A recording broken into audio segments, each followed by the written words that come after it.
بے حیائی کی سرعام دعوت۔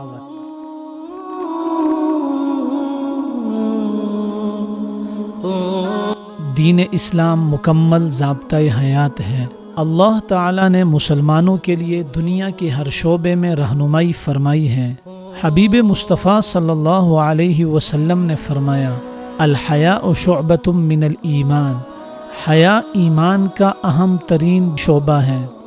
کلمہ طیبہ کی بنیاد پر وجود میں آنے والا وطن عزیز پاکستان ایسے نام نہاد مذہبی اسکالرز کے پنجوں میں پھنس گیا ہے جنہیں اسلام کی بنیادی تعلیمات کا ہی علم نہیں۔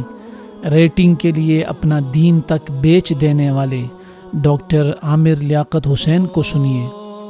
مجھے میرے ٹیم ممبر نے کہا آج آپ کو دوپٹے کی کوئی پریشانی نہیں ہے، جبکہ آپ اسکالر ہیں، ٹھیک ہے۔ دیکھیے جس کے گلے میں اسلام اور رسول اللہ کی محبت کا پٹا ہو، اسے کوئی دوپٹے شپٹے کی ضرورت نہیں ہے، اسے کوئی دوپٹے شپٹے کی ضرورت نہیں ہے، اسے کوئی دوپٹے شپٹے کی ضرورت نہیں ہے۔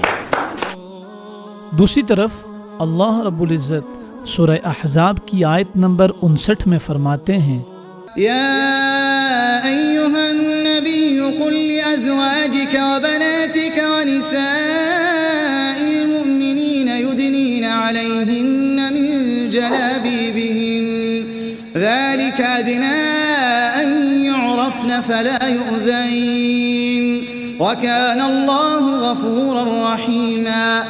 اے نبی اپنی بیویوں سے، اپنی بیٹیوں سے اور مسلمانوں کی عورتوں سے کہہ دو کہ وہ اپنے اوپر اپنی چادریں لٹکا لیا کریں۔ جمہور مفسرین جن میں عظیم صحابی حضرت عبداللہ ابن مسعود رضی اللہ عنہ بھی شامل ہیں، وہ یہ کہتے ہیں آیت مبارکہ میں استعمال ہونے والا لفظ جلابیب ایسی چادر کو کہتے ہیں جو اتنی بڑی ہو کہ سارے جسم کو ڈھانپ لے۔ اللہ تعالیٰ تو نبی اکرم صلی اللہ علیہ وسلم کو حکم دے رہے ہیں کہ اہل بیت یعنی اپنی بیویوں، بیٹیوں اور عام مسلمان عورتوں کو پردہ کی تلقین کریں، جبکہ ڈاکٹر عامر لیاقت عورتوں کے مجمع عام میں ان کو بے پردگی کی دعوت دے رہے ہیں۔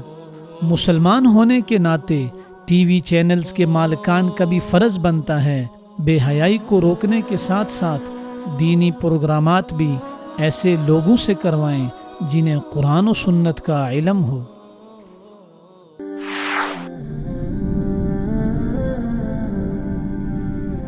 وصال اردو، حق کا راہی